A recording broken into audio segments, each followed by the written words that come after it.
Quando eu assumi, por exemplo, a área de sinistros de uma seguradora agrícola, né, a gerente de sinistros passar a reportar para mim, e eu tinha um volume importante de sinistros chegando em função de uma seca que tinha ocorrido, eu não estava preparada.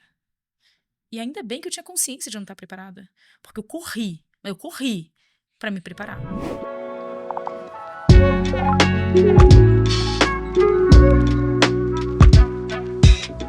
Olá, sejam todos muito bem-vindos ao Tex Talk. Hoje o nosso bate-papo é com a Carolina Vieira. A Carol tem uma experiência impressionante nas operações tanto de seguro-garantia como de resseguro. A Carol estava presente nos primeiros projetos, no primeiro momento em que resseguro, o mercado de resseguro foi aberto no Brasil. Naquele momento ela estava na Markel. Ela era diretora estatutária e chegou até diretora-presidente do grupo. Também foi head de seguros corporativos na XP, onde foi responsável pela estruturação e liderança da área de seguros-garantia e projetos estratégicos em seguros voltados para a empresa. Um deles foi a estruturação de uma resseguradora cativa na Europa. Atualmente, é CEO e sócia da Lavoro Corretora de Seguros, especializada em benefícios em seguro-garantia. Engenheira de produção formada pela Universidade Federal Fluminense, a Carolina também é conselheira da Sou Segura e coautora do livro Mulheres no Seguro. Em uma publicação recente que fizemos no Instagram, no perfil do Tex Talk, perguntamos quem nossa audiência gostaria de ver como nosso convidado aqui. E o nome da Carol foi o mais mencionado. Agora vocês vão saber o porquê. Carolina, seja muito bem-vinda ao Tex Talk e obrigado por ter topado o nosso convite. Obrigada pelo convite, uma honra para mim fazer parte. Que isso. Carol, vamos lá. Eu tentei dar uma lida aqui na jornada, mas é extensa e interessante, assim, né? Com experiências tanto no Brasil como fora. Mas eu queria saber, assim, lá no começo, né? Quem é a Carol no começo, jovem, lá eu sempre faço isso, de falar jovem e tal, e parece que a pessoa não é mais jovem. Péssimo. De jovem senhora. Quando você era... como que era? Você é nascida no Rio de Janeiro e... Como que foi tua infância? Qual que era qual foi teu repertório? Como que as coisas funcionaram na tua vida ainda no começo da tua jornada? Bem, eu nasci no Rio de Janeiro, mas mudei logo cedo para Niterói, onde eu vivi toda a minha vida e sigo vivendo até hoje. A minha infância, eu era uma criança bem normal, assim, sem nada de... Gostava muito de desenhar. Acho que eu fui... Acho que eu fui me ganhando, conquistando autoconfiança ao longo do caminho. Você era uma boa aluna? Olha que engraçado. Eu era uma boa aluna, eu era uma aluna que não dava trabalho para os meus pais. Uhum. Mas não era uma excelente aluna. Mas... Estudava antes da prova e ia bem. Sim, meu caderno de pauta dupla, quem fez foi a minha irmã. Pra você ter ideia. Mas não era era uma aluna mediana. Mas em algum momento eu tomei a decisão de não ser.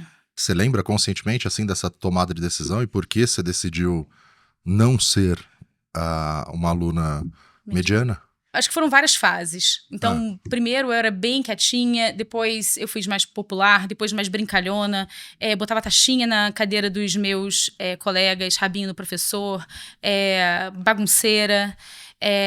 E daí o vestibular se aproximava e eu falei, bem, isso é coisa séria, eu preciso mudar. E aí eu tomei uma decisão. E quando eu tomei essa decisão, eu falei, eu preciso me preparar para isso. E isso pautou muito a minha vida desde então. Uhum. Eu falei, tá bom, para eu mudar de uma aluna bagunceira para uma aluna que vai ter uma boa performance no vestibular, o que eu preciso fazer? E aí eu decidi que naquelas férias de verão não teria férias. Eu trabalharia de 7 às 7 e aos sábados numa loja de material elétrico em São Gonçalo, porque eu precisava ganhar disciplina, eu precisava ganhar condição... fisiológica, não sei, para ficar sentado estudando durante essa carga horária, porque durante o ano essa seria a minha realidade, se eu quisesse ter um bom desempenho no vestibular. Essa empresa, essa loja era da família, alguma coisa assim, não? Não, não era da família. O primeiro emprego foi na Rua da Feira, numa loja. Eu acho que tiveram pena, e aí um conhecido, amigo meu, me convidou para participar trabalhar no escritório de uma loja de material elétrico. E assim fui. Trabalhei o verão todo. E comecei, assim que voltaram as aulas, uma outra Carolina para a escola. Eu sentava na última fileira, eu passei a sentar na primeira. Eu não sabia nem o que era dever de casa, eu zerava o livro de física. Pedia exercício extra. Peguei a apostila do ITA para estudar e assim fui. Virou a chave completamente. Virei a chave completamente. E eu não gostava de física. E eu falei, não, mas eu preciso... isso daqui vai fazer parte, porque eu quero cursar, eu preciso aprender isso. E eu falei, então, nada resiste ao trabalho. Vamos trabalhar. E foi muito interessante, porque o resultado disso foi que eu passei em primeiro lugar no vestibular. Caramba. Sim, a aluna mediana que decidiu... Por isso que eu falo, o poder da decisão, né? A aluna mediana, bagunceira, que decide fazer alguma coisa, se organiza para isso, né? Porque não é só decidir, né? É decide and deliver, né? Botar esforço nisso. E a conclusão foi muito satisfatória. Então, a construção da minha autoestima passou muito por aí, porque o primeiro vestibular que eu fiz foi para arquitetura. Eu, quando criança, eu gostava muito de desenhar. Uhum. E toda criança que desenha bem, todas as pessoas que passam por aquele momento da criança desenhando falam o quê? Vai ser arquiteta. E o que eu materializei? Virei arquiteta. Virei, né? Eu prestei vestibular para arquitetura. E quando eu prestei vestibular para arquitetura, eu falei, caramba, não acho que não é isso. E aí entrou uma outra coisa que guiou muito a minha jornada a partir daí, que foi, eu não tem muito artes, eu gosto de artes, mas artes e matemática, tem pouca matemática. Eu quero mais matemática, menos artes. Artes eu consigo botar como hobby, botar matemática como hobby vai ser difícil. E um outro aspecto que é importante é que as possibilidades financeiras que um outro curso mais pautado em matemática poderiam me trazer seriam mais prósperos. E eu sabia que eu só dependia, assim, não teria nada herdado. Eu precisaria construir com os meus próprios neurônios tudo que eu teria. Seus pais trabalhavam com alguma coisa ligada à engenharia, alguma coisa assim, não? Minha mãe é bailarina do Teatro Municipal e meu pai é engenheiro. Eu sou o mix. Que legal. Eu tenho as artes e tenho os números. E a escola que você estudou, ela incentivava artes? Era aquela escola mais moderna, assim, que tem mais... Não. Bem tradicional. Tradicional. Eu gostava mesmo. E mantém arte na sua vida?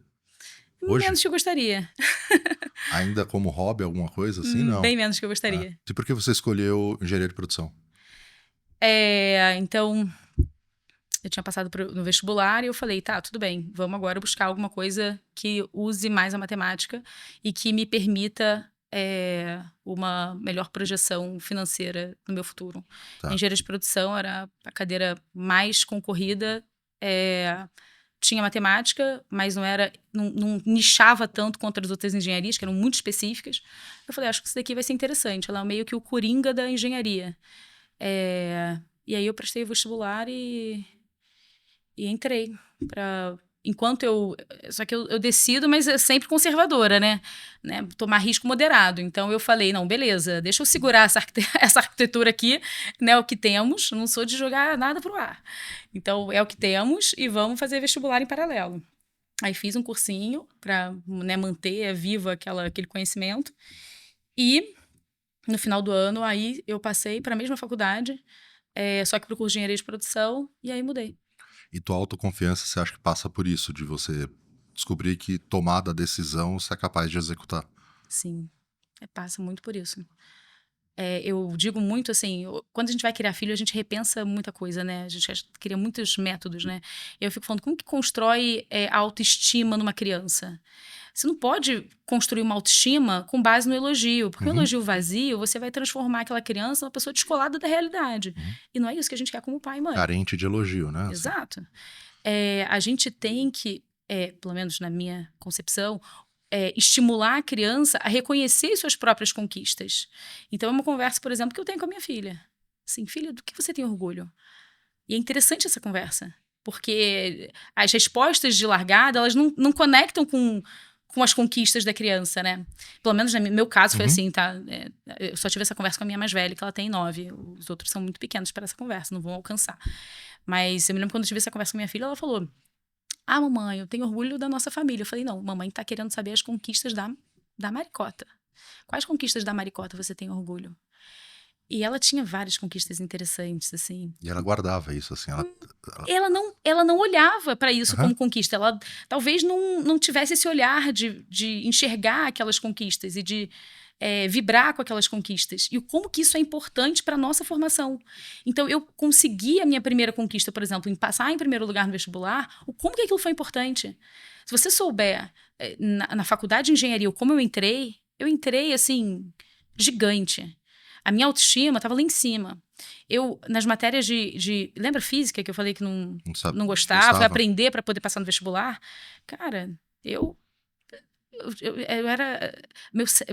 Chama CR, né? A média das notas. Uhum. Do ciclo básico da engenharia era 98 de 100. Assim, por quê? O que aquela garota mediana. A matéria-prima já estava ali? Qual é a história? Né? Como que converteu aquela matéria-prima ali bruta nessa performance? O poder da decisão. Na minha cabeça foi só isso. Eu só decidi. E teve isso que eu ia perguntar, assim, teve algum professor que de alguma forma, ou pura e simplesmente, você sabia que era um grande desafio, né? Chegou a época do vestibular e eu preciso dar um rumo na minha vida, assim, né? Um misto de sonho grande com medo de fracasso, de dar alguma coisa errada, né? Acho que o que aconteceu foi que a gente passou por uma questão financeira importante, quando eu tinha mais ou menos uns 14, 15 anos. Uhum. A gente ficou sem recurso financeiro, sem nenhuma entrada. Sim, faltava luz na minha casa. Foi ali, eu acho que virou a chave de que eu preciso construir recursos em mim que me permitam prover aos meus e a mim. Uhum. E ali eu fui construindo, né, passo a passo, né? Eu fiz vestibular um ano, 2 anos depois, foi 14, 15, fiz com 16. Tá. Foi virando a chave. Então, isso. Eu tive um professor muito legal que foi num curso de preparação para o vestibular, que eu estava também sem grana, e aí ele virou para mim e falou assim, o nome dele é Assis, é um gênio, ele dava aulas de todas as matérias, em pé, no meio de uma arena construída numa sala comercial, num prédio, em Icaraí, que é um bairro de Niterói.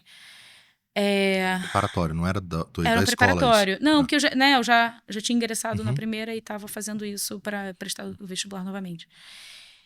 Para entrar para engenharia. E aí ele virou para mim e falou assim, Carol, eu tenho uma situação aqui. Eu tenho alguns alunos que não vão aguentar o curso, porque é um curso puxado. E eu quero te fazer uma proposta. Você vai dar aula de reforço para essas pessoas e se eles permanecerem no curso, o valor que eu receberia, eu vou transferir para você. E assim Caramba. Impressionante, né? Ele é incrível. Ele é incrível. Foi uma pessoa que me apoiou num momento particularmente difícil. Quantas pessoas tinham nessa sala?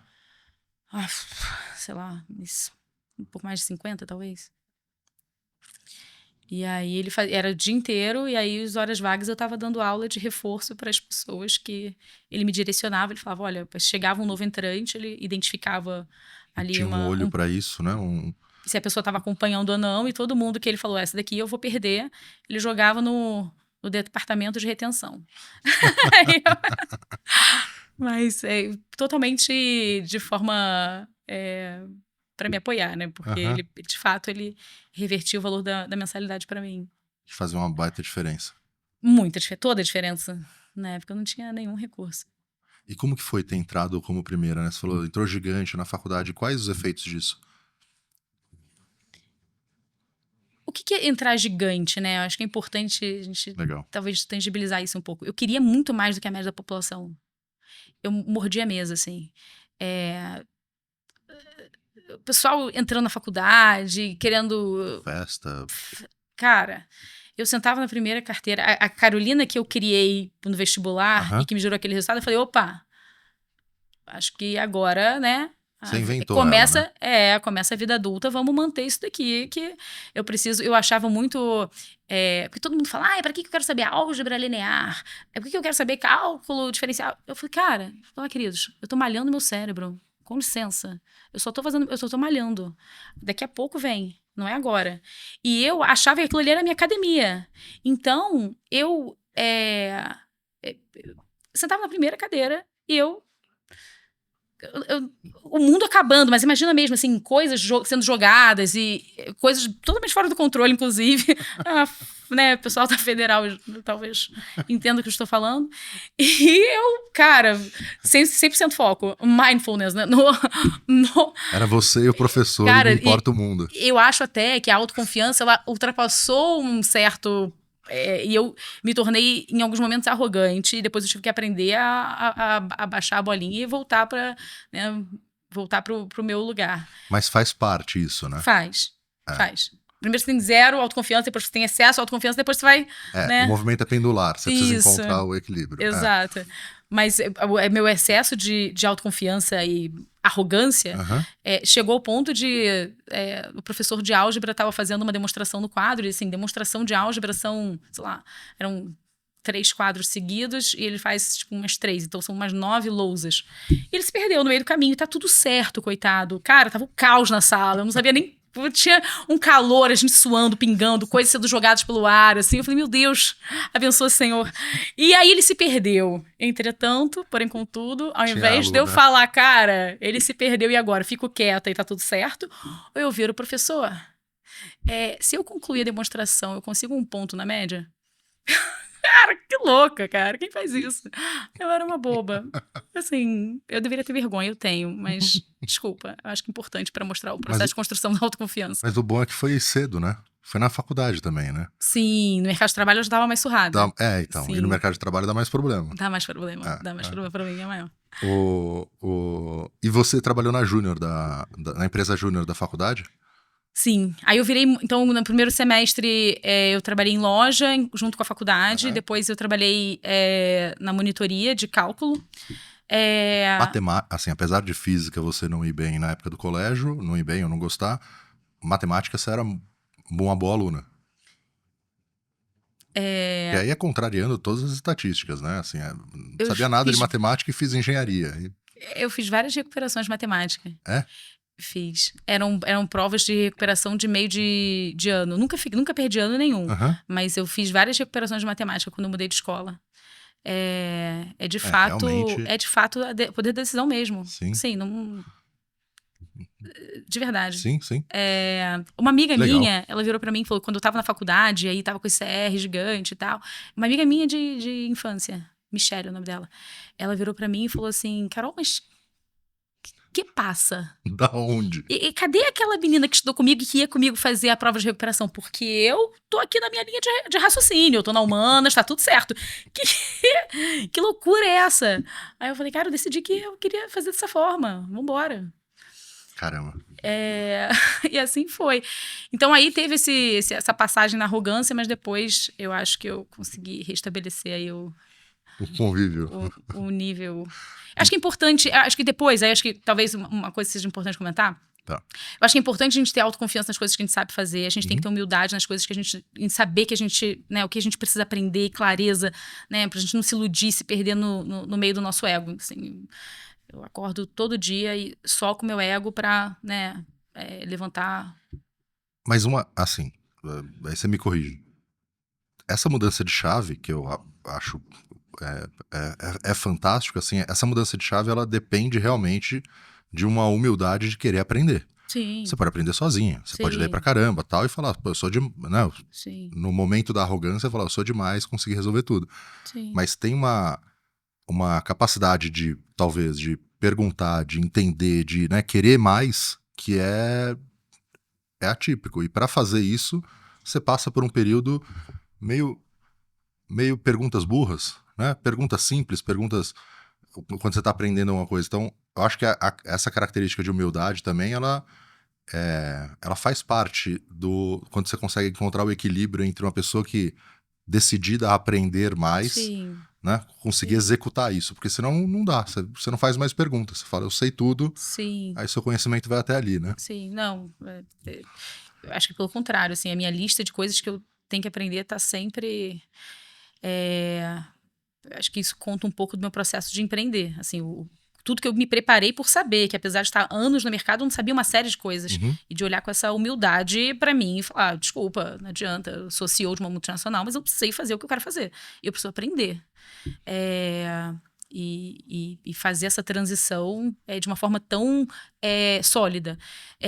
Mas eu sempre tive e aí, não sei de onde surgiu, mas uma capacidade de autorregulação minha, de diagnóstico e mudança de rota, e uma autorregulação, não sei... por exemplo, eu pequena, quantos anos eu devia ter?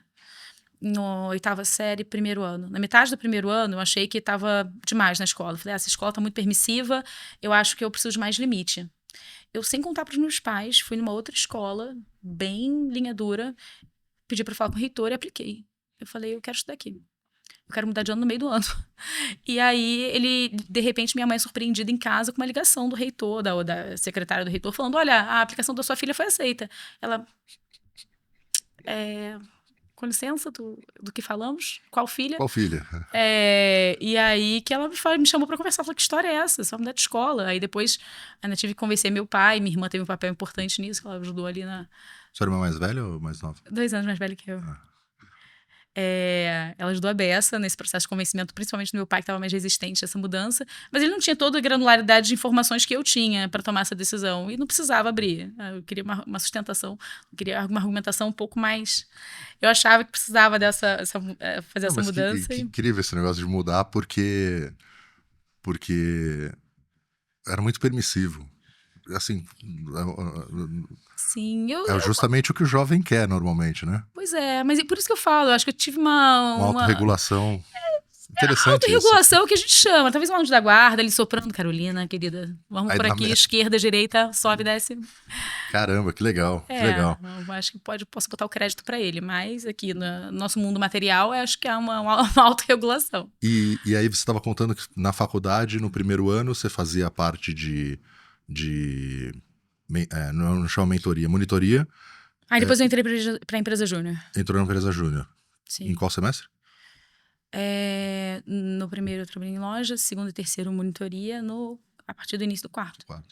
E qual que foi a tua experiência? Assim, a empresa júnior é meio consultoria, né? Você tem empresa júnior para várias atividades. A nossa era consultoria nas áreas de engenharia, todas as engenharias. Tá. Cara, foi uma das melhores coisas que eu fiz. Eu recomendo, assim, com força. A experiência de você conduzir uma empresa... Assim, o processo seletivo para participar de uma empresa júnior era digno de processo trainee de primeira linha. É mesmo? Sim, provas de conhecimentos gerais, simulações. Você passava por um processo de capacitação à gerência, você ficava imerso fazendo 2 meses de treinamento. E tudo dado por alunos, mas num nível de qualidade... aprendizados que eu tive naqueles 2 meses de imersão, eu carrego até hoje. Importantíssimo, como as simulações que eles criavam mostravam, assim, que a gente precisava melhorar, sabe? Impressionante, assim, era o processo de... E isso tudo conduzido por alunos também. Por alunos, desenhado e conduzido por alunos. A gente se baseava... Depois eu virei gerente desse projeto de formação de novos gerentes.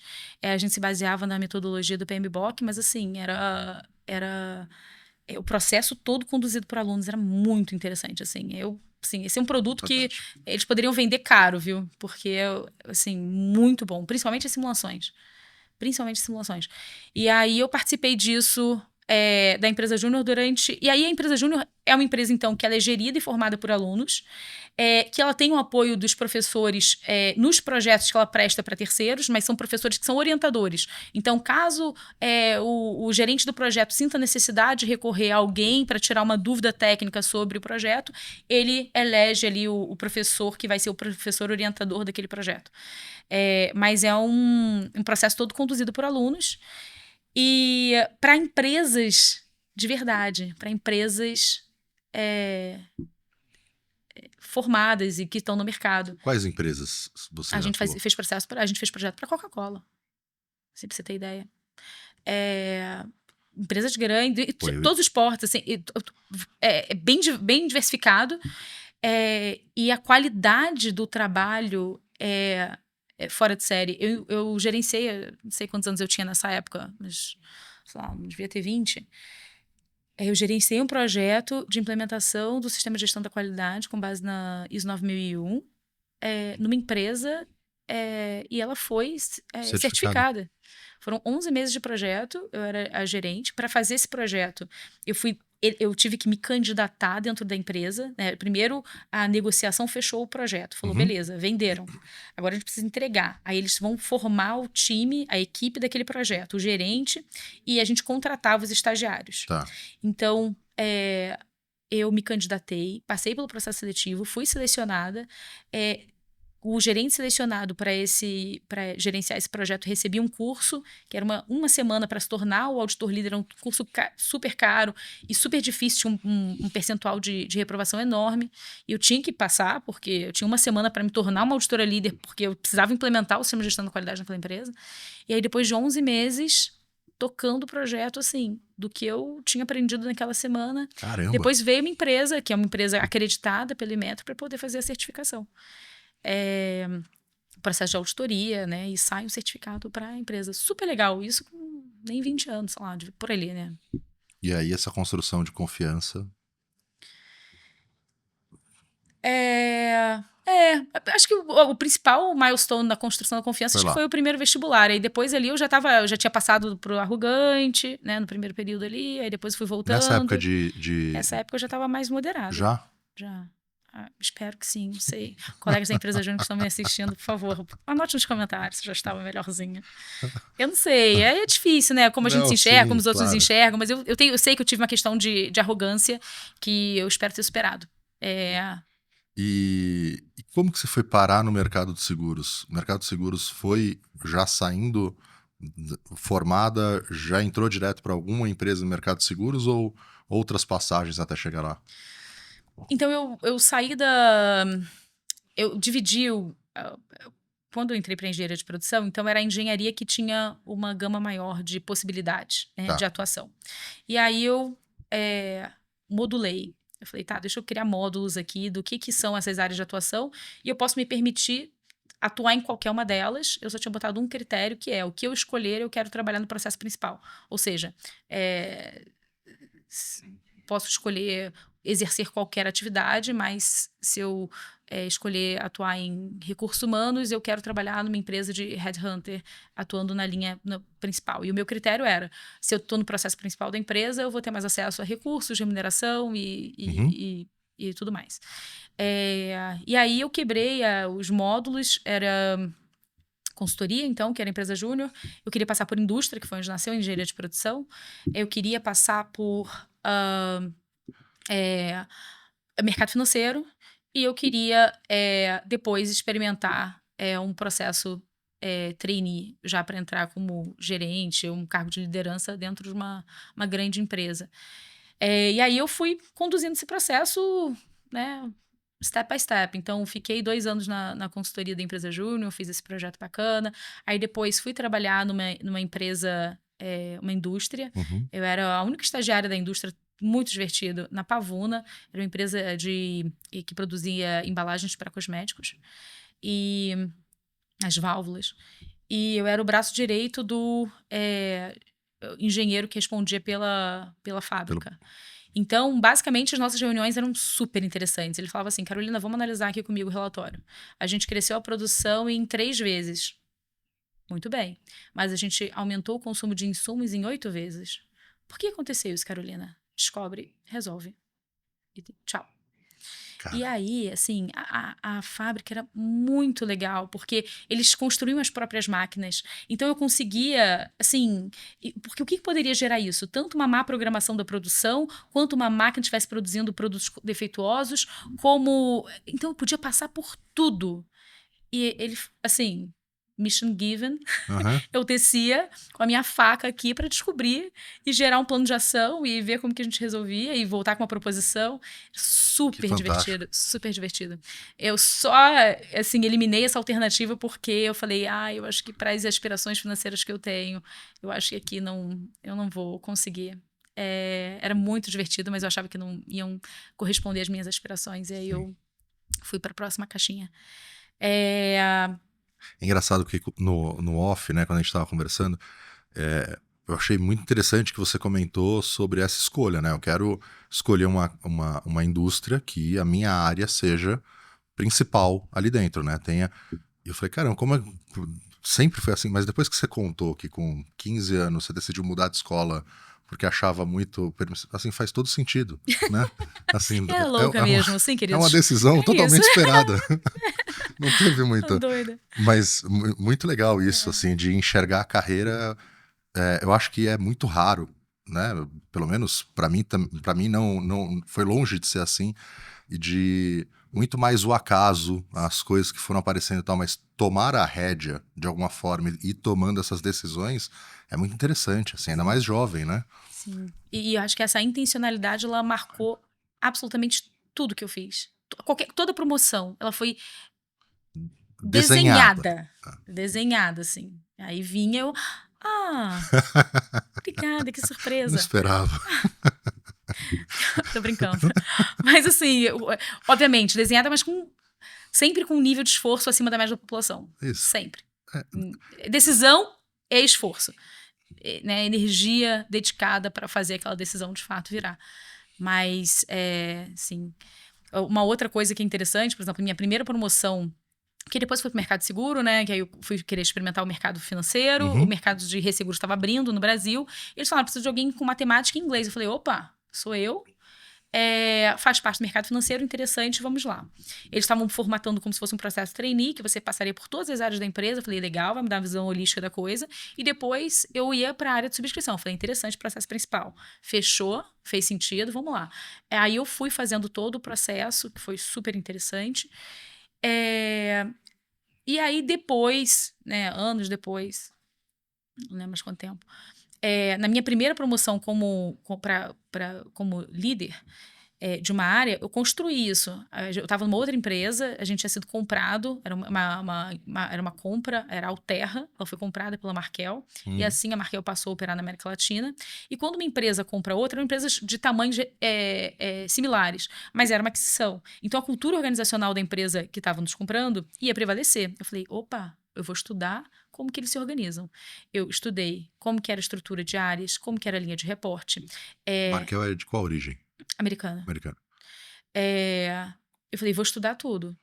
Linha de reporte, a estruturação das aulas, nomenclatura, como é que... Porque a primeira coisa que você pode fazer para você contribuir para um processo de aquisição é você falar, cara, vamos começar a chamar as áreas de A com A, B com B, C com C. Você sabe que multinacional adora é matricial, né? Eu falei, vamos já ligar os pontos A com A, porque toda reunião a gente vai explicar que o nome aqui é esse e lá é outro, esquece, perdemos a audiência.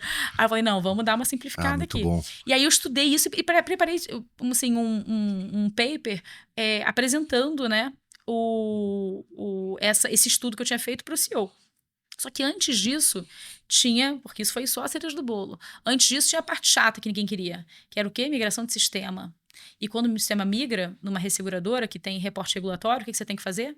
Mapping para reporte regulatório para a SUSEP. Ou seja, era o assunto assim que é uma trabalheira, que normalmente só é lembrado quando dá problema. Então, assim, trabalho que ninguém quer. Eu falei, entretanto, aqui temos uma oportunidade. É aqui que... pro lado que eu vou começar a me posicionar aqui. E aí eu falei, tá bom, a gente precisa montar um time para cuidar da migração do sistema. Quem quer participar? Ninguém, né? Ninguém. Eu adoraria. E aí eu entro nesse projeto, fico liderando, né, todo e participando assim daquelas reuniões intermináveis, super trabalhoso. Montamos, deu certo. Quando você participa desse processo, quem é a pessoa que mais... De dados, basicamente, sistema e dados, quem é a pessoa que mais entende sobre o sistema? Você. Quem é a pessoa que mais entende sobre os dados que levam às informações? Você. E aí isso permitiu com que, quando eu apresentei o meu one page falando sobre o que a gente precisava fazer para a gente falar a mesma língua do que a nossa nova, né, dentro da nova empresa que a gente fazia parte, eu falei, olha, mas aqui a gente precisa segmentar, então, né, tem uma área aqui, outra aqui, essa daqui chamava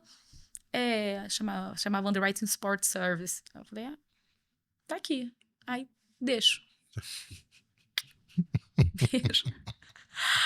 Aí eles vão falar, tudo bem, né, todos tinham um nome, esse não tinha ninguém. Porque lá a nossa área operacional era junto com o sinistro. E lá fora não era assim. E casualmente tinha uma pessoa que conhecia muito daquele... Puxa, por isso que eu falo, assim, eu nunca pedi um aumento. Eu nunca incomodei o meu líder falando, eu quero um aumento. Eu quero isso. Nunca. Eu sempre quis ser a escolha óbvia. Eu sempre quis me tornar a escolha óbvia. Solução para aquilo. A escolha óbvia. Falei, cara, quais são as oportunidades aqui? É essa daqui. Eu vou me tornar a escolha óbvia. Quando ele for pensar em alguém para fazer isso daqui, ele não vai ter ninguém que ele pense que seja mais aderente ao cargo. E aí foi assim que aconteceu. E depois a gente montou uma seguradora agrícola e foi assim que aconteceu. Área após área, área após área. Até que eu, no final, era responsável por todas as áreas da seguradora. Assim, a gente abriu anos depois de abrir uma seguradora agrícola e assim fiz. Aí o primeiro que comecei foi na área de resseguro, revisando o contrato e ajudando a fazer a colocação. Depois eu avancei para a área sinistros, área operacional, de repente tinha compliance, jurídico. Pensa em uma área, estava lá. Tá bom. Porque eu sempre me esforcei muito para me tornar a escolha óbvia de quem tivesse que tomar a decisão. É por isso que quando alguém vem falar assim, mas eu quero isso, eu falei, cara, minha vontade é falar assim, não é por aí. Não é pedindo. O mundo adulto, a vida adulta não é assim. Interessante. Você tem que se tornar a melhor escolha. Bem, funcionou. Isso cobra em várias dimensões, né?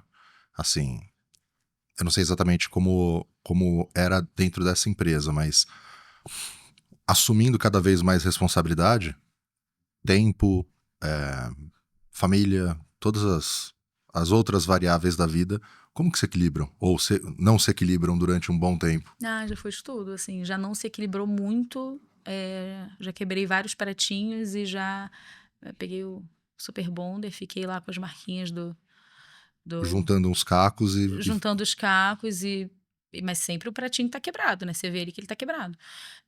Então, eu sempre tive muito firme para mim que eu precisava prover a mim aos meus. Uhum. Então, eu precisava... Cara, eu preciso... independente de com quem que eu vou casar, cara, eu preciso prover a mim aos meus. E, para isso, eu sempre botei muita energia em construir tudo isso que eu tô falando, né? Que, Sim. De novo, não adianta decidir, tem que decidir... Fazer muito. E pagar todos os preços disso. Muito, exato. Então, eu tenho... bem, sou casada há 15 anos. Acho que a gente sempre teve conversas super claras, eu e meu marido, é uma coisa muito boa. Qual o nome dele? Rodrigo. Amor, te amo. Game dos pontos agora. Muitos. A gente manda esse corte. Esse corte lá, querido, aqui, ó. A declaração de amor em público, para essa enorme audiência. Eu tô com um crédito em casa agora. Mas ele me acompanha há 15 anos, então, né, desde os 25 que a gente tá junto. Vocês fizeram conta, droga. Idade revelada. Mas, o que aconteceu? A gente sempre teve conversas super claras, assim, do que a gente quer pra vida, qual é a vida, construir com uma riqueza grande de detalhes o que a gente queria construir juntos, assim, o que a gente quer ser como família, assim, uma conversa, eu acho que muito madura, assim, pra aquela faixa etária, sabe? Hoje eu olho pra trás e falo, nossa, me achava, porque eu sempre me achei muito, muito madura, assim, muito, não me achava, assim, mas o nível de conversa, eu falei, gente, por sorte esse rapaz não saiu correndo. Porque a gente tinha, e não só de... e não só, a gente forma uma parceria, assim, que é difícil de explicar. Nessa fase mais difícil, em que eu falei, cara, eu tava exagerando, assim, fui parar no hospital, de leve. Isso. E que eu, né, quebrei os pratinhos. E quando eu olho pra foto da minha filha, que já existia, nessa época eu tenho vontade de chorar, assim, até hoje. Porque eu falei, meu Deus, eu cruzei a linha, sabe? Eu via muito pouco, eu Eu não tava lá, né? Quando eu tava só com todos os problemas que eu tinha pra resolver na minha cabeça. Eu era um zumbi. Eu lembro muito de um Dia das Mães que eles me levaram pra dormir num castelo e eu não conseguia. Eu só pensava eu tinha muitos problemas nessa época pra resolver, muitas responsabilidades. Eu não conseguia. E eu falei, caramba, eu preciso tomar uma decisão, eu preciso mudar, eu preciso resolver. E esse processo de tomada de decisão e de resolução foi muito feita com meu marido. Muito. Desde a parte financeira dele. A gente agora há pouco tocou o telefone falando que eu faço uma compra no cartão. O meu marido sabe, né? Se eu compro um pão de queijo, ele fala, pãozinho de queijo, tava bom? Isso começou lá em 2017. Porque ele falou, Carol, olha só, então vamos conversar porque não tá legal, né? Como é que a gente vai resolver essa situação? Ele falou, cara, vamos então, agora a gente vai poupar, né? A gente vai poupar. Ele falou, o que você precisa para ficar mais tranquila? Eu falei, eu não sei, mas sob o ponto de vista financeiro, sei lá, eu preciso de 3 anos, porque eu acho que em 3 anos eu consigo me recolocar. Cara, eu só tinha tido promoção desde que eu comecei, uma carteira super bacana. E eu olhava para mim e falava assim, cara, se eu perder meu emprego, eu preciso de 3 anos para me recolocar. Mas meu marido não questionou. Ele falou assim, você precisa de 3 anos? Tudo certo. A gente vai começar hoje, tá proibida de parcelar. Todas as compras, minha, sua, eu vou controlar. Tudo que você gastar vai bater pra mim e não sei o quê. E a partir dali a gente nunca mais parcelei. E a gente foi formando um colchão, foi se organizando financeiramente. E aí depois eu vi que não era esse o problema. Que ainda assim, mesmo tendo o conforto financeiro que a gente construiu, minha relação com o trabalho ainda não estava saudável. E aí meu marido falou pra mim assim, falou, Carol, você pode ir pra qualquer lugar. Se você não mudar você, nada mudará. Querido sábio, né? Agora eu sou muito gigante em casa. Mas ele me deu esse choque de realidade. Eu falei, tá bom, né? Mudemos então. E desde então eu venho trabalhando e não é fácil mudar a si mesmo, cara. Não é fácil, não é fácil. É o mais difícil. Você pode reclamar de tudo e de todos, mas de você não foge. Mas eu acredito muito do Decide and Deliver. Eu acredito muito que se a gente decidir que a gente vai conseguir, a gente vai. E hoje, como que eu equilibro a minha vida? E hoje eu tenho, assim, uma vida bem diferente do que eu tinha em 2017. Eu continuo trabalhando à beça. Mas hoje eu faço diferente. Eu vivo o equilíbrio, equilibrando desequilíbrios. Então,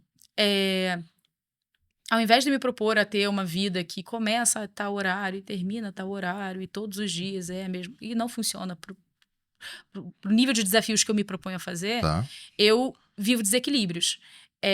Então, eu venho... por exemplo, eu tô em São Paulo, eu tô 100% do tempo com 1000 coisas, mas vai ter algum momento na semana que eu vou reservar uma reunião com os meus filhos e que eu vou parar. Pode ser 4 horas da tarde, eu vou parar de 4 às 5 e eu vou fazer alguma coisa com eles. Anteontem, eu reservei e a gente foi na piscina. Eram 3 horas da tarde. Meio do dia. Falei, desculpa, gente, eu bloqueei a agenda. 3 às 4, eu tô em reunião. Com quem? Com os meus filhos. E isso também conecta muito com uma coisa que o CEO da América Latina falou pra mim uma vez. Eu tava, nesse 2017, assim, eu tava realmente exausta. E eu virei pra ele e falei assim, eu não preciso de muito pra ser feliz, eu só preciso levar a minha filha pra escola uma vez, talvez a 15 dias. Coisa que era impensável. Ele falou, Carolina, posso falar uma coisa? Eu falei, o quê? Ele, se isso fosse importante pra você, teria virado prioridade. Você já teria feito. Eu falei, caraca, puta que pariu. É isso, entendeu? Aqui é só porrada dura, entendeu? Aí ele me deu esse soco e eu falei, cara, ele tem muita razão. Eu preciso decidir. Você tá colocando tudo na frente. Eu preciso decidir. Porque sempre vão ter coisas pra colocar na frente. Então eu preciso decidir, marcar essa reunião. E assim, se você falar, Carolina, mas então você já conseguiu equilibrar e tá tudo perfeito. Não, cara, todo dia é difícil. Todo dia é difícil. Life is suffering, né? Todo dia é difícil. Você equilibrar é uma decisão diária. Hoje eu vou equilibrar de novo. Que nem só por hoje. E é difícil, porque de 3 às 4... Tem tempos que desequilibra tudo e volta... Cara, eu tenho que voltar. Tem que estar sempre se policiando pra manter, né, todas as frentes avançando bem. E o meu projeto familiar... ele é importantíssimo para mim. Então, ele segue, talvez, das minhas conquistas mais desenhadas, assim, que foi construir uma família, ter os meus 3 filhos, talvez 4. E e conectar com eles de verdade. Hoje eu acredito que ainda não tô onde eu quero, mas eu tô mais próxima e cada dia mais próxima. E é por aí. E da mesma forma que a carreira é desenhado, né? A partir do momento que você tem consciência disso, são as decisões do dia a dia que vão construindo, de fato, tornar mais próximo da onde você quer, né? De chegar efetivamente onde você quer, né? Tem que ser Mas desenhado. você falou sobre hospital, né? Enfim, eu acho que a gente fala muito pouco sobre isso. Eu acho que, na verdade, assim, eu lembro que eu estava sentado numa mesa com alguns amigos e alguém falou assim, vou tomar um remédio, mas assim, meio constrangido, assim, sabe? E no final ali, tava todo mundo medicado, Ah, sim, sim, né? Mas ninguém fala, sim. né? A gente vive um momento, talvez, né? A Que vida de novela, né? é, As redes sociais, é sempre tá isso, sempre é isso. bem. Finge que tá todo mundo bem, Sim, mas tá todo sim, mundo exatamente na mesma situação, sim, né? sim. E hoje, como CEO o CEO na corretora, como que o que você tenta mudar? É possível ter um time com esse nível de exigência, de cobrança, da onde vocês querem chegar e encontrar esse equilíbrio como organização? Acho que tem.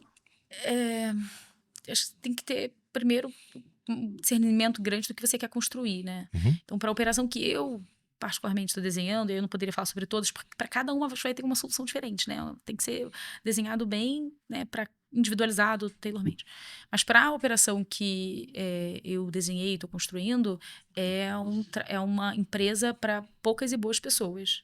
Então, não é uma empresa para todo mundo e está tudo certo. A gente tem. Essa é uma clareza, né? Assim, isso tem que ser um, um acordo muito claro, né? Sim. E eu acredito que o exemplo arrasta. Tá? E eu acredito que as pessoas que não têm sintonia com o que pretende ser feito, elas vão se revelando ao longo do caminho e tá tudo certo. Porque as pessoas não precisam querer a mesma coisa. Eu sempre falo assim, eu começo tudo falando, olha, vocês podem não acreditar em mim, mas eu só quero a felicidade de vocês. E se a felicidade de vocês não for aqui, tá tudo bem. Me fala o que você quer que eu vou te ajudar a conquistar. Então, na Markel, o meu braço direito chamava Daniela Galli. Oi, Dani. E ela queria morar na Europa. Um momento, ela virou pra mim e falou assim, eu quero morar na Europa, Carol. Eu falei, braço direito, tem certeza? Mentira. Eu não falei isso. Eu falei, cara, vai acontecer. Eu virei pra ela e falei, vai acontecer. E eu não descansei. É claro que ela era maravilhosa e, né, 99% ela, mais 1% meu. Mas eu não descansei até que eu desenhei, da mesma forma que eu desenhei pra mim, Uhum. eu não desenhei pra ela um caminho dela ir pra Europa. Ela foi morar na Europa pela Markel. Inclusive, ela tá na Markel até hoje. De nada, Markel. Porque ela é incrível. Mas ela o que eu quero dizer é o seguinte, uma pessoa egoísta, ela poderia olhar para aquela situação e falar assim, nossa, mas a Dani, então, ela quer ir pra Europa, Já não aqui... me serve. já não me serve, puxa, como que eu convenço a Dani que morar na Europa não é legal e Péssimo. que, como que, né? Uhum. Cara, não, desculpa. Você quer, você merece ter o que você quer. Vambora. Tá tudo certo. E a gente vai, né, botando no barco pessoas que querem a mesma coisa que a gente. Então, uma coisa que eu faço de forma cotidiana com o time assim, mostrar através do exemplo que se você quer a zona do conforto, tá tudo certo. É quentinho, é uma delícia, eu sei que é gostoso. Mas não é aqui. Não é aqui. Porque aqui a gente se isola para longe da zona do conforto, sabe? Se isola Uhum. com força. Então, se você quer, tá tudo certo. Eu te ajudo a encontrar. E assim a gente segue. Então, eu tenho... hoje, eu confesso que a gente tá com um volume muito importante, mas é uma conversa que eu gosto de ter com o time, assim. E com para entendendo o one-on-one, mas um one-on-one Uhum. de verdade, assim, querendo entender, assim, Não para cumprir tabela, né? Não pra... exato, cara, o que você quer? Tem uma pessoa do time nosso agora que tá indo pro Canadá, tá tudo certo. Cara, eu tenho meus contatos no Canadá, já vou falar, olha, recomendo, cara, gente boa, pô, trabalha bem. Legal. Pô, vai arrasar lá, e tá tudo certo, sabe? Eu quero a felicidade das pessoas. Se você quiser genuinamente a felicidade das pessoas, eu acho que você consegue, sabe, apoiar cada um no seu processo individual. E também sabendo que, eventualmente, as pessoas não precisam casar com o seu projeto pro resto da vida. Uhum. De repente, elas querem por um momento, tá tudo certo. E só o fato das relações serem mais totalmente honestas, Sim, assim, é muito melhor, né? Porque tem dia que você não tá bem, ou você deixou de amar aquele projeto, tá tudo e certo. você não vai sofrer pra contar aquilo, né? Assim, Não, é uma conversa, né? sim. Como que foi pra você mudar de... Você contou um pouco, né, do desenho de ir pra XP, a gente tá pulando várias etapas, Vai lá, mas botar cá. vamos... Mas você contou um pouco do desenho de ir pra XP e dessa franqueza, assim, né, do por que que eu vou, como que é o projeto e tal, e depois pra construir a sua corretora. Conta um pouco pra gente como que isso se deu. Claro. Então, eu sempre quis, né, ser executiva, né, de trabalhar numa grande empresa, numa multinacional. Eu podia definir lá as minhas caixinhas, mas eu tinha essa aspiração de eh, eh, ser uma executiva. Aham. E trabalhar para multinacionais, etc. Em algum momento, eu entendi que decisões são tomadas, mesmo eu tinha chegado já ao cargo de CEO da operação no Brasil, e ainda assim, eu, por fazer parte de um grande grupo, estava sujeita a decisões tomadas em alçadas superiores. Uhum. E que eh, essas decisões poderiam interferir materialmente nos meus projetos. Com a pandemia, a decisão da Markel na época foi encerrar a operação que ela tinha na América Latina. E tá tudo certo. Eu posso concordar ou não concordar com a decisão, mas, né, o tomador da decisão decidiu isso à época. E aí o meu marido, que sempre estimulou que eu empreendesse, falou: "Puxa, Carol, e tal, acho que seria importante, acho que seria uma oportunidade". Ele sempre, a vida toda falou que eu achava que eu devia ser empreendedora, e eu sempre: "Não, eu gosto de, sabe, eu gosto de salário todo mês, eu gosto de outras coisas". Lembra a minha insegurança de já não ter tido luz em casa? Eu gosto Sim. de previsibilidade, eu gosto de controle. E aí Seu pai tinha empresa? não, Não. não, ele trabalhou para uma empresa. Uhum. Eh, e aí o que aconteceu? Eu, nessa hora eu falei: "Sabe uma coisa?" Eh, Acho que talvez um pouco na força do ódio, talvez. Eu tenho falado: "Cara, sabe uma coisa? Eu quero ter a decisão em mim agora. Eu quero, ter o ônus e o bônus, eu quero ter a responsabilidade completa, eu quero investir num projeto ou em alguns projetos até que eu decida que eu devo seguir ou não investindo". Eh, e e aí eu falei: "O nome disso é empreender". E aí eu sempre tive eu tenho as minhas máximas, eu acho que eu leio, eu observo a vida prática criando teorias. Uhum. Eh, e aí eu tinha uma máxima que era, dentro da cadeia de seguros, pra gente, desculpa, mas era a minha leitura, tá, totalmente particular.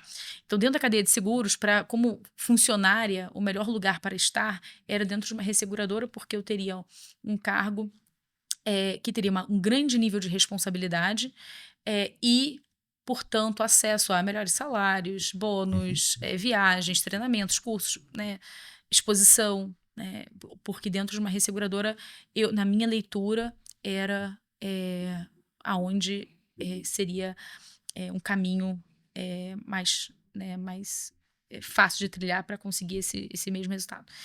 Então, dentro da cadeia, eu falei: resseguradora é o lugar para se estar como funcionária".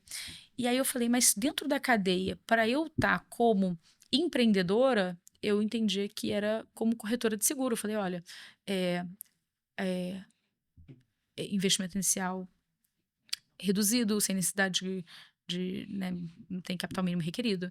É, é uma empresa de prestação de serviço. Ah, as margens são super interessantes, os Uhum. números, né, das empresas listadas demonstram isso. Eu falei, e é um mercado que tem uma é, ele é aquecido em termos de. Ele tem uma empresa que tem uma liquidez, assim, sabe? É um mercado interessante, passa por um movimento de consolidação. Então, Sim. é um mercado interessante para se estar como empreendedor. E eu falei, puxa, então, como empreendedor, eu quero montar uma corretora de seguro. Só que, ao mesmo tempo que eu tinha confiança de fazer um monte de coisa que eu já tinha feito, eu tinha um pé no chão muito claro para saber que eu não sabia ser uma corretora de seguro. Porque eu nunca tinha sido. Então eu precisava exercitar minha musculatura. Eu precisava estar pronta para empreender. E eu só acredito que a gente exercita a musculatura fazendo. Então, Eu falei, tá bom, eu quero ser... Eu sou bem doida agora. Se você achava que eu era doida porque eu decidi mudar de escola, eu tô até com vergonha de falar isso, gente. Não puxa o cabo da internet. Eu vou revelar. Então, nesse momento, eu falei, eu quero empreender. Eu estou acostumada a lidar com negociação de grandes contratos com C-level das seguradoras, como resseguradora. Uhum. Agora eu tenho que ir para uma negociação com pessoas que não me conhecem, que são os clientes, em sua grande maioria não vão me conhecer, diferente das seguradoras que já me conheciam há 15 anos. E é uma negociação que eu vou ter que sempre começar do zero, assim, 99% do meu tempo vai ser num volume diferente. E provavelmente eu vou ouvir um volume de nãos que eu tenho que estar preparado emocionalmente para isso. E aí eu falei, eu vou treinar. E aí eu falei, tá bom, eu tava... de licença maternidade do meu segundo filho. Tá. Ele tinha 10 dias de nascido. Tá. E eu, então, me candidatei para participar de um programa de vendas de curso de inglês por telefone. Eu apliquei, eu era CEO de uma multinacional americana, eu tinha um salário bem bacana sendo acreditado na conta. Eu tinha um bebê de 10 dias e meu marido não entendia porque Eu vou ficar em casa. à noite eu estava chorando com muita dificuldade em processar o volume de nãos que eu tinha tomado naquele mesmo dia. Ele falou, Carol, tá tudo bem? São os hormônios, querida? Eu falei, não. Eu falei, não, Rodrigo. Tá tudo controlado, tá tudo... Eu tô aqui dentro do esperado mesmo. Eu fiz isso pra chorar, tá tudo certo. Era esperado dentro da minha programação. Esse choro aqui tava programado mesmo. Porque se eu quero ganhar maturidade emocional, eu preciso viver emoção, né? Eu preciso entender. Eu preciso... Curso de inglês por telefone, você falou, isso vai tomar muito não. Assim, foi preciso, né? Foi uma venda direta, poderia escolher outro produto, sim. não tem... O curso de inglês até eu acho que é uma coisa que eu acredito bastante, todas as pessoas deveriam saber falar inglês. Então, conectaria. Interessante. Mas o curso de inglês por telefone não era que eu era professora, existia um programa do Flávio Augusto, bilionário, que fundou a Wiser Educação, né, o WhatsApp, que era o curso de inglês, e ele lançou, no meio da pandemia, ele fez esse movimento, ele é super esperto, né, ele fez esse movimento de sair do físico para o digital, lançou o WhatsApp Online, e ele lançou o Wiser Sales Platform, que era um programa que ele ensinava a vender. Eu falei, gente, calma aí. Que legal. Eu quero aprender a vender. Um bilionário que, ficou bilionário vendendo, vai me ensinar. Eu ainda vou aqui receber um caramigué qualquer porque não pelo dinheiro, mas pela medição do game, né? Do jogo, assim. Cara, como que eu tô pontuando aqui? Eu vou ter a oportunidade de enxergar como que você forma uma força de vendas. Tudo que... Por dentro, eu tinha acesso ao aplicativo, aos cursos, entendia como que eles ensinavam o processo de vendas, como que eles compartilhavam e usavam a taxa de conversão em favor do benefício da manutenção da disposição emocional para... Cara, eu fiz isso por dentro. E ainda tinha mentoria com o Flávio Augusto, porque quem vendia bem, de vez em quando, assim, essa semana, quem vendeu não sei quanto, tem mentoria com o Flávio Augusto. Aí eu dava um gás adicional para ter... Quero ter essa mentoria. A mentoria. Então, assim, foi uma experiência curta, né? Eu não fiquei tanto tempo fazendo isso, foi um período específico, né? Até porque eu também tinha um bebê, tinha outras coisas para me dedicar. Precisava, enfim, de direcionar algumas coisas importantes que estavam acontecendo ali, porque foi nesse momento que a gente estava vendendo a resseguradora local no Brasil, então tinha algumas coisas importantes acontecendo. Estava de licença maternidade e tinha essa questão aí que eu precisava amadurecer. E foi tão importante. Hoje eu me sinto muito preparada emocionalmente para lidar com várias circunstâncias do dia a dia de corretor de seguros por eu ter passado por essa experiência na prática. Além de ter, obviamente, aprendido muito, né, sobre processo de vendas, sobre formação de tudo. Enfim. E aí, depois disso, eu fui E aí, eu ainda não me sentia, obviamente, eu só tinha ali um elemento, né? Que era a parte comportamental. Eu falei, beleza, estou agora com o emocional preparado para isso, mas eu ainda preciso do técnico. Eu não tinha relacionamento com os comerciais das seguradoras, eu precisava construir uma série de coisas ali que, para a vida do corretor, é imprescindível. Aprender sobre os processos, sobre o material, sobre tudo, sobre como falo, o que dá certo, o que não dá. E aí a XP estava com uma vaga aberta para... eles tinham um projeto importante, que era para montar uma resseguradora cativa para uma das maiores empresas do Brasil, na Europa, e eles estavam com uma vaga que ia atuar na corretora de seguros. Aí eu falei, tem uma oportunidade bacana aqui. Eu acho que eu sempre acredito que você tem que olhar para uma oportunidade de emprego sobre 2 óticas. Tá. A primeira é o que eu quero me desenvolver ou receber. E a segunda é o que eu entrego. Então, o que eu queria receber eu quero ter a oportunidade de criar dentro de um ambiente controlado, dentro de uma marca forte, dentro de um canal existente. Eu quero ter a oportunidade de criar. E o que eu entrego? Nunca tinha sido feito no Brasil, essa resseguradora cativa. Mas eu falei, bem, Resseguradora, eu entendo. acho que se parar de pé, acho que eu sou uma boa candidata para colocar isso de pé. E aí eu falei, bem, tudo bem, eu resolvo essa parte e eu tenho todo o parquinho para... E aí dentro da operação foi muito, muito, assim, eu costumo brincar que eu pagaria para trabalhar, eu pagaria para ter aquela oportunidade, assim, eu MBA na prática. Eu liderei squad de tecnologia, aprendi sobre Scrum, aprendi sobre...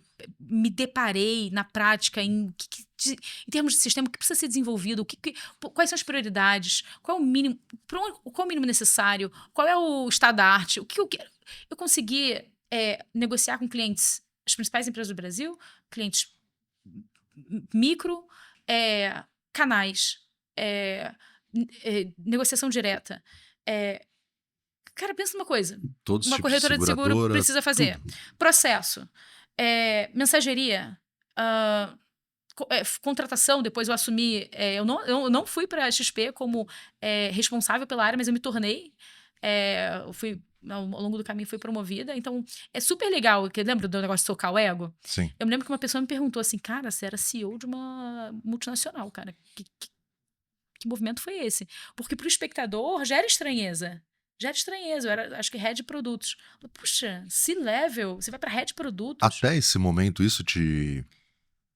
você pensava? Isso te incomodava de alguma forma? Até esse questionamento? Clareza. Não, eu tinha muita clareza do que eu estava construindo. Você estava fazendo... Falei, não, fica tranquilo, eu sei o que eu tô fazendo. Pega a pipoca. Tô brincando.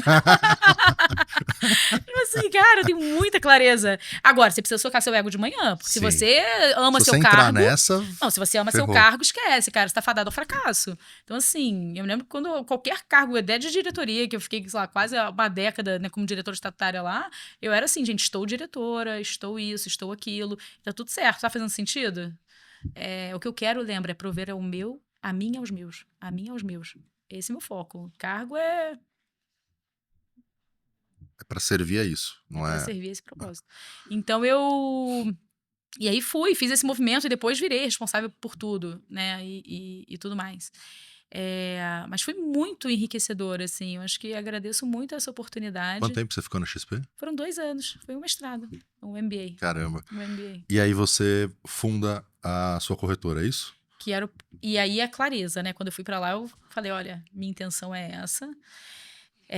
Tá tudo, eu sou uma pessoa de décadas, eu sou casada há décadas, eu passei uma década na minha última empresa, os meus relacionamentos são todos de muitas décadas, é capaz de eu ficar aqui uma década, se eu puder manter esse projeto corretora, né, para chamar a lojinha de minha.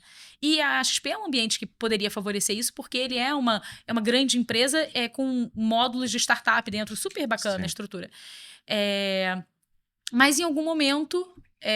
o momento exatamente em que eu estava gravidíssima do meu 3º filho, a gente chegou a conclusões distintas sobre o rumo desse projeto, e eu falei, não, tá tudo certo, né? Lembra, eu sempre respeito muito o poder do decisor. O decisor é quem toma a decisão. Então, se a Markel, por exemplo, decide sair da América Latina, eu respeito. Eu posso não concordar, posso concordar. Eu respeito muito também o meu pagador, quem paga o meu salário. Eu vou sempre dar minha opinião mais sincera. Eu vou te falar, olha, eu acredito nisso por esses motivos, eu não acredito nisso por esses motivos. Porque eu acredito muito nisso. E eu gostaria que fizessem comigo. Que na tomada de uma decisão, que eu tivesse considerado todos os aspectos. E aí, para isso, eu preciso ouvir. Então, eu sempre que uma decisão vai ser tomada, independente até de ser pedido ou não, tá? Mas que nesse sentido, eu falo, não, eu tenho uma obrigação intrínseca ao cargo. Eu sou especialista no assunto, é minha obrigação intrínseca, você não precisa me pedir. Eu sei que você está decidindo sobre isso, eu vou me pronunciar sobre o tema e a informação vai chegar a você. E você vai decidir, eu vou respeitar a sua decisão. Tá tudo certo. Em algum momento, eles decidiram que o rumo do projeto era divergente do que eu pretendia seguir. Então, os nossos caminhos se desencontraram. A gente segue amigo, tá tudo certo. Vocês seguem com a decisão e eu sigo no meu novo projeto, que não é tão novo assim, é uma intenção antiga e Chegou a muito hora. planejada. Eu dou esse passo, o que eu não contava era com estar gravidíssima de muitos, muitos meses. Eu estava com muitos 8 meses, quase 9, sei lá, de gravidez, estava bem quase parindo, quando eu decido dar o passo de começar a corretora. E como que foi? Primeiros dias, qual que é a mudança de décadas de um mundo e um mundo novo pela frente, né? Eu confesso que eu não senti muito isso, porque Não? apesar de ter ficado, sei lá, uma década numa multinacional, Uhum. nunca teve um dia igual ao outro. Nunca teve. Eu sempre fui assumindo novas áreas e novas coisas, e a sensação de não estar preparada para as coisas, eu aprendi a lidar Tempo com inteiro. ela há muitos anos. De não conhecer De me sentir pouco, de me sentir... lidar com essa... É um sentimento que, assim, eu não sei vocês, mas assim, para mim ele é frequente. Eu acho que todo mundo que se cobra muito tem isso, né? Meio impostor, assim, o tempo inteiro, né? Pois é, o negócio da impostora, eu tenho uma questão, tá? Em Tá. algum momento é impostora e outro momento você não tá preparado mesmo, queridos. Uhum. E vamos se preparar, né? Vambora. Então, tem a impostora, mas se você colocar a síndrome da impostora, ela pode virar um quentinho, pode virar uma zoninha de conforto, entendeu? Ai, tô me sentindo pouco. Não, querido. Continua igual. Lembra da conexão com a realidade? Que eu Uhum. falo que eu quero criar na minha filha, né? Eu acho importante a gente criar essa conexão com a realidade. Eu tenho que manter isso em mim também. Então, Perfeito. então, grande parte dos cargos, tudo bem, aquele primeiro que eu contei, eu estava bem preparada porque eu tinha tido a oportunidade de fazer um monte de migração antes. Mas quando eu assumi, por exemplo, a área de sinistros de uma seguradora agrícola, né, a gerente de sinistros passar a reportar para mim, e eu tinha um volume importante de sinistros chegando em função de uma seca que tinha ocorrido, eu não estava preparada. E ainda bem que eu tinha consciência de não estar preparada. Porque eu corri para me preparar. Eu corri. Rodei o Brasil todo. Eu vi muito sinistro na prática. Eu me cerquei de pessoas que conheciam. Eu preparei, eu tomei, sabe? Eu não hesitei em tomar decisões difíceis. Porque eu sabia que eu não estava preparada, eu precisava me preparar. Mas no olho do furacão, acontecendo. Não Sempre. Normalmente não na prévia, né? Normalmente a área chega pra você, normalmente ela tá assim. Não sei como é que funciona aqui na sua experiência particular, mas na minha, ela nunca chega. É assim, um cliente na corretora, tá ele num nunca momento chega muito aqui, bom, olha, eu vamos... tenho esse mamãozinho com um açuquinho, um mel, aqui, quer colocar pra mim? Nunca é assim. Normalmente você... Não consigo colocar em lugar nenhum. Assumindo qualquer coisa, né? Conquistando um cliente novo na corretora, ou assumindo uma área, né, dentro das minhas experiências profissionais, nunca... O início é sempre água dura. Eu chamo isso, cara, assim, você começa a nadar, a água é dura. Aí depois você vai, né, a água vai ficando mais mole, mas assim... O problema na minha sequência é que como eu resolvi uma coisa e ganhava outra, era uma sequência de água dura. Então eu venho numa sequência de água dura já de... Década. eu não boto assim, que eu fico um pouco me sentindo... Preciso me sentir mais jovem senhora. Muito bom, muito bom. E então na corretora não teve muito essa transição de um mundo para o outro, porque na verdade o mundo do desafio sempre foi o mesmo, né? Construir alguma coisa nova, começar do zero, sempre foi lidar com todos esses pontos. Eu acho que talvez o que eu tenha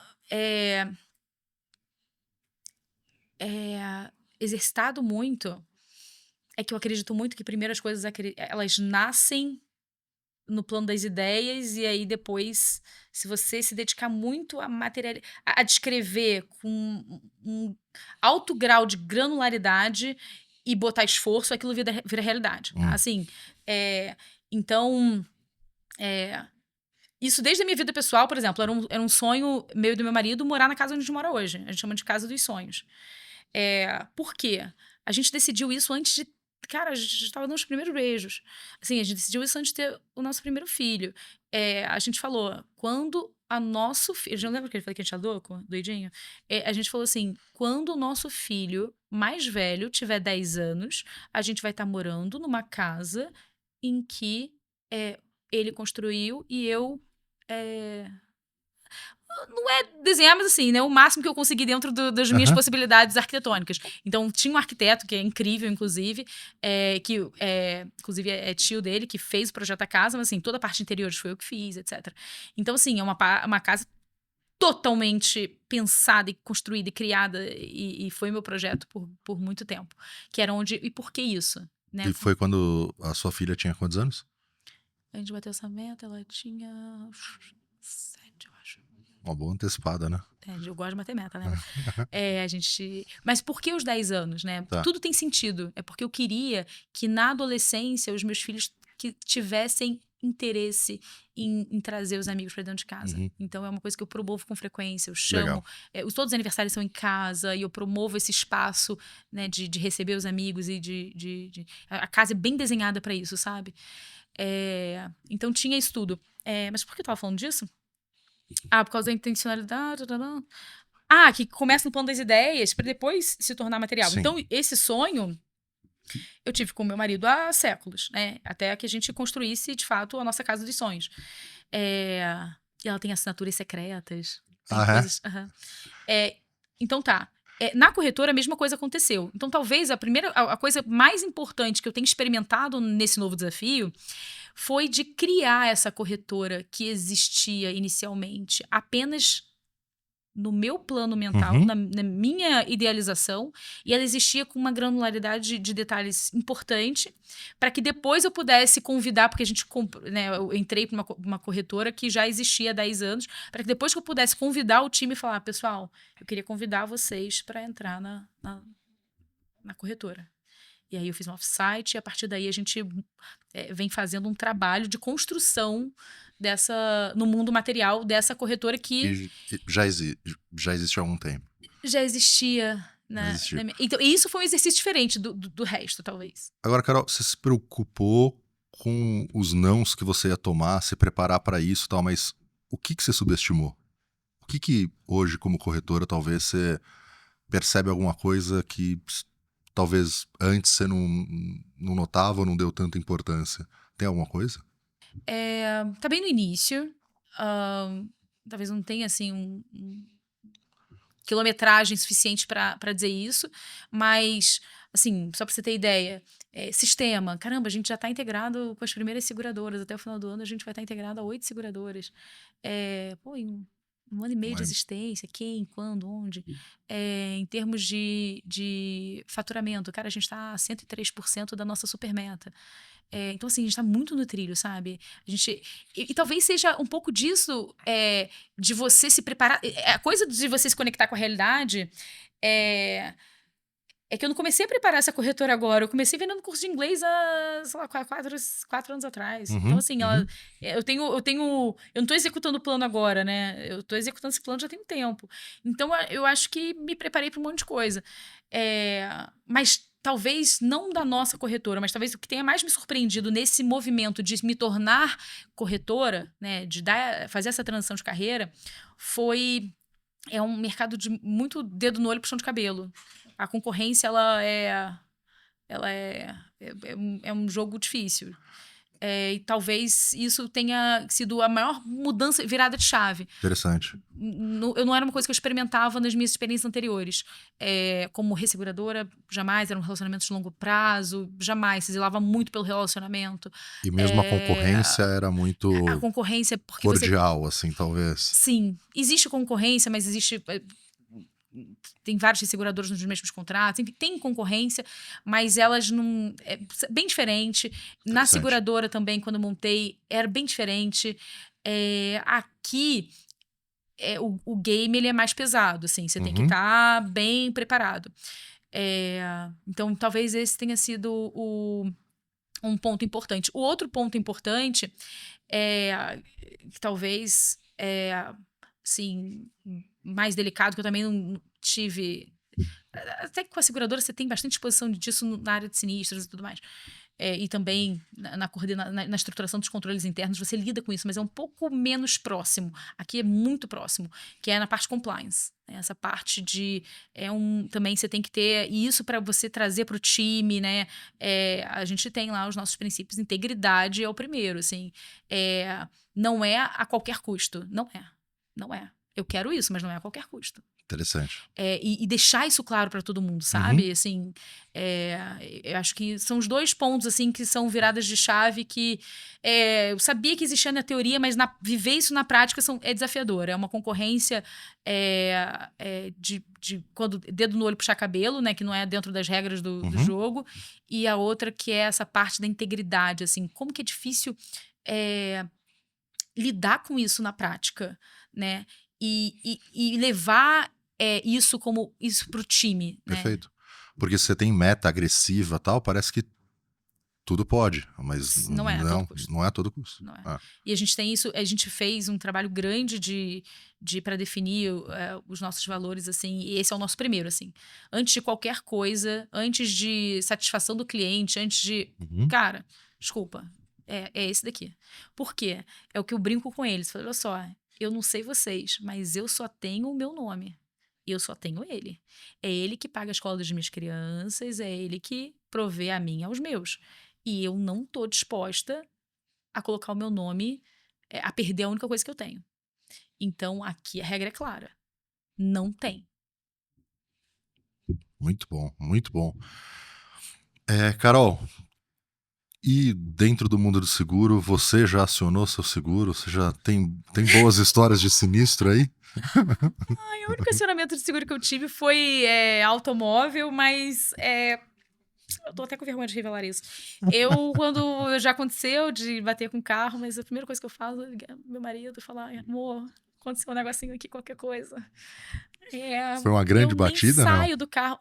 Já aconteceu uma mesma Não vamos bitoquinha entrar aqui, muito, né? uma bitoquinha ali, uma coisa suave, nada importante. Mas a primeira coisa que eu falo é, amor, deu um negocinho aqui. E ele, em 5 minutos, ele materializa. Ele cuida muito de mim, assim. E Tá ganhando muitos pontos. Sim, amor, te amo muito. Mas ele de fato, assim, ele vai Legal. com... A gente tem 2 carros, ele vai com o carro, fala, vai embora. Eu fico. Ele resolve, ele fica e ele Ele é o conversa. seu corretor, né? Ele faz o papel do corretor para você. Entendi. E, Carol, vamos pro nosso minuto final. Vamos. Qual que é um lugar inesquecível para você? Um lugar inesquecível? Posso ser meio poética, assim? O lugar inesquecível é no abraço dos meus filhos. A gente chama de abraço família. É o marido e os filhos. Esse é o melhor lugar. Todo mundo se abraça. Uma palavra que a gente conhece. Abraço família. Esse pode... Caramba, que incrível. Mas é verdade. E um sonho realizado? De novo, mas é a minha família. É o sonho realizado da minha família. A casa, todo esforço é para prover a mim e aos meus. A mim e aos meus. Então, é para isso. E um sonho que você quer realizar? O que você tá... Qual é o próximo? Acho que certamente a corretora dentro do plano profissional é o meu sonho, né, de montar a operação que é a top 3 do mercado. Pessoalmente, adolescentes saudáveis, né? Acho que é um desafio difícil pra caramba. E como que isso, assim, me vira do avesso, assim. O maternar e o paternar talvez seja a coisa mais difícil que eu já fiz e mais que, assim, te vira do avesso, assim. É difícil. E cada filho é de um jeito. Você fala, cara, tive um filho, foi assim, cara, vi um outro totalmente diferente, exige de você recursos, te conecta com experiências que você teve na infância, sabe? Ele vira você do avesso, assim, ele te pega, assim, de verdade. Muito a gente conhece sobre nós mesmos nessa coisa do maternário e do paternar. Então, meus sonhos são adolescentes saudáveis, ojalá dê tudo certo. E um livro que você recomenda? É um livro que eu sempre falo, assim, que para mim, 2017, lembra aquele ano que eu tava bem precisando, né, recorrer. Eu escutei, foi um audiobook, The Confidence Code. Ele relatava a história de várias mulheres de sucesso, mas assim, pensa, Sheryl Sandberg, que acho que era C-level do Facebook, falava os meta, né? Mas dando depoimentos reais da vida. Incrível, assim. Incrível. Sim, é um livro que são vários relatos de mulheres reais falando sobre questões muito pessoais e íntimas sobre o seu processo de superação, E ali, uma coisa que eu achei muito comum, né, e até a própria a forma como foi construído, era a questão do over-prepare.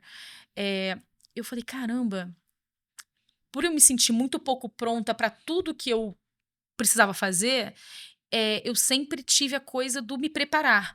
Mas qual é o desafio? O desafio é você enquadrar o que é a perfeição, do que é, tudo bem, para eu estar 100% preparada, eu preciso de todos esses 25 mil itens resolvidos. Do que é o mínimo necessário e do que é entendeu? Enough is enough. E aí você vai, como você enquadra na sua lista de coisas a fazer, o que é o básico bem feito, entendeu? Categorizar essa lista. E esse livro me deu luz, assim, se você me perguntasse assim, Carol, como que você saiu daquele hospital lá de 2017, daquele over-prepare, daquela confusão toda de volume de trabalho, de se perder e de se desconectar da família e tudo mais, para o que você vem construindo hoje. Foi muito em como que eu gerencio a minha lista. Se eu tenho uma coisa para fazer, eu falo tudo que eu gostaria de fazer para aquilo. E depois eu corto 70%. 70%. Falo, cara, esses 30 aqui é o que eu preciso fazer. E você faz isso mesmo? Você faz isso? Faço. Faço. E eu também preparo meu emocional para lidar com... Cara, eu sei que eu tô indo com 30. Sim, eu sei que eu vou lidar com essa realidade. Eu vou com 30 e eu vou arrasar com 30. Eu me convenço disso. Porque sabe que como você chega pra brigar diz muito sobre o resultado da briga, né? Isso é a menor então, eu me convenço que 30 é mais do que suficiente. E vambora. Porque se eu ficar me dedicando pros 100, cara... Nunca. Eu não vou nunca. Eu vou viver sem ter visto a vida. É muito ruim. Então... Esse livro me ensinou muito sobre isso. E eu tive uma sessão de choro, assim, quando eu estava voltando de madrugada, naquela coisa toda, dirigindo para casa, né, para Niterói, e ouvindo o audiobook, e aí eu tive uma sessão, falei, caraca, é isso, assim. Sabe quando você tem uma... Eu não sei como é que chama, mas é um choro, aquele choro que vem... E aí eu falei, cara, é isso que... É aqui que eu tô errando. Aí eu fui, e aí, claro, não é no dia seguinte que a gente acerta, né? Depois temos 10 anos quase depois disso, que eu sigo lutando todos os dias para melhorar. Transformador, né? Assim, mas esse livro foi transformador. Se eu pudesse indicar, eu faria esse daí. E tem um filme? Eu assisto muito pouco televisão. Tem uma televisão em casa e quando eu assisto, assim, tipo, balde de pipoca com meu marido. Aí, quando eu escolho comédia romântica, quando ele escolhe é sangue, coisas voando, bombas. E eu normalmente escolho comédia romântica pra, assim, derreter o cérebro, sabe? Eu tô tão cansada que eu só quero não pensar em nada. Eu não quero aprender nada. Sim. Eu só quero, assim, delícia, sabe? Tipo, ai, desculpa, desliguei o cérebro. Então tem algum filme ruim pra indicar? Pra desligar o cérebro? Eu tô apaixonada por uma série que eu assisti, que eu tenho um cliente na América Latina e tinha muito tempo que eu não praticava o meu espanhol. Então eu falei, cara, eu preciso praticar espanhol. Pá! E aí eu falei, como que eu vou fazer isso? Eu vou assistir uma novelinha. Peguei uma novelinha no Netflix e maratonei. E aí era ótimo, porque ao mesmo tempo que ela desligava o cérebro, ela me ensinava espanhol. E aí foi maravilhoso. Amei, fiquei sofrida depois que acabou, fiquei me sentindo, sabe, aquele vazio existencial. Meu Deus, o que será de mim agora? Que é Café com Aroma de Mulher. Maravilhoso, tá? Muito bom. Muito bom. Acho que é uma das melhores indicações que a gente já teve aqui. Bem profundo, gente. Foi coisa. Pra mais dicas de série, me fala. Tem um ídolo pra você? Alguém? Esse é outro ponto, assim. Eu nunca tive personificar em uma única pessoa várias características, mas uma coisa que eu faço muito é identificar em todo mundo que tá à minha volta qual é o brilhantismo daquela pessoa. E aí, várias pessoas... É como se eu destacasse, assim, essa pessoa é excelente em velocidade de resposta, essa daqui em dedicação, em quantidade de trabalho, essa daqui e aí você vai, você tem... muito, a imagem que vem na minha cabeça agora, imagina assim, pessoas, cada uma carregando a sua plaquinha, assim, do que ela pode e tudo que são meus professores.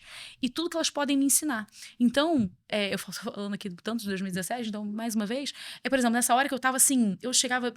literalmente no escritório 5h30 da manhã, e eu saía, muitas vezes eu virava à noite, muitas vezes eu saía, assim, eu não saía antes de, sei lá, talvez 10. Eu de verdade estava com uma quantidade importante e muitas vezes saindo de madrugada. E o que aconteceu foi, quando eu me senti assim, falei, meu Deus, o volume de trabalho tá muito grande. Eu olhava para dona Dalva, que era copeira do escritório, eu falei, caramba, 5 horas eu tô aqui, 5h30 eu tô aqui, porque eu saí de casa às 5, peguei meu carro e vim. Dona Dalva saiu de casa às 3, para pegar o trem. Cara, eu falava, putz, eu consigo um pouco mais. Porra. Sim. E aí, assim, esse é um grande exemplo. Ela sempre falava, tem uma frase de Dona Dalva, que eu vou mandar esse episódio pra Dona Dalva. Que até hoje a gente se fala no telefone. Tem anos que a gente não trabalha mais no mesmo lugar. Mas Dona Dalva sempre falava, minha filha, tem que fazer o difícil ficar fácil. Eu falei, tá vendo, Dona Dalva? Você que tá certa. Então, eu acho que cada pessoa me ensinou uma coisa diferente. Eu sigo da mesma forma, assim, identificando quais são as características que cada um tem para ser meu professor. Incrível, incrível. Uma frase que te define? Uma frase?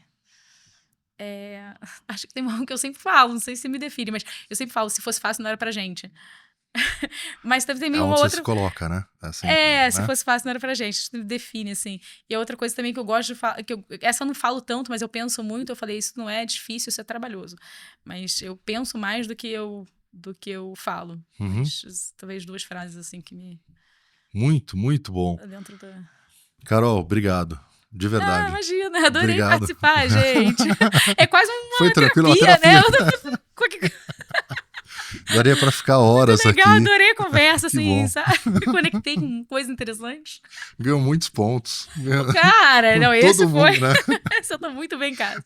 Carol, de verdade, obrigado. Assim, eu achei... eu acho que pra mim, quando você foi falando, contando as histórias, assim, pra mim, a palavra que me veio assim é fascinante. Eu acho, ouvindo tua história, como você vai colocando as coisas, como você pensa, como você se expõe a fazer as coisas, achei fascinante, assim. Então, pra mim também foi um episódio muito especial, assim. Acho que talvez até transformador pelo momento que a gente tá, que eu tô passando e tudo mais. E, muito obrigado, de verdade. Puxa, tô muito, muito feliz. Muito obrigada pela oportunidade. Eu só queria... Eu não posso encerrar sem mandar um beijo pros meus filhos. Posso, por gentileza. São seus. Maricotica do meu amor, da mamãe, tá? Um beijo pra você. João Pedro, mamãe te ama. Gafe, mamãe tá aqui pensando em você também, tá bom, meu amor? Um beijo.